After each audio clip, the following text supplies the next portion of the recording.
আসসালামু আলাইকুম রাহমাতুল্লাহি আবারাকাতু।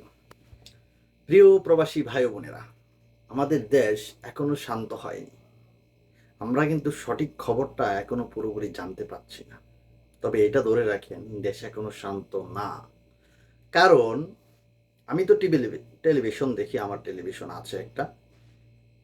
সেটাকে এখনো দেখতেছি যে আমরা কারফিউ জারি চলছে, সাধারণ ছুটি চলছে।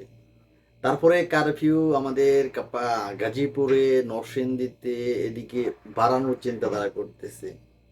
এখনো কারফিউ আজকে ৫টা পর্যন্ত। আবার সেটাও বলতেছে যে পরবর্তী নির্দেশ না দেওয়া পর্যন্ত চলবে। তার মানে আর ইন্টারনেটের কথা, সেটা এখনো কোনো ডিক্লার হয়নি। বলতেছে অতি দ্রুত একটু সময় লাগবে। তো এই অবস্থা, বুঝছুন। দেশের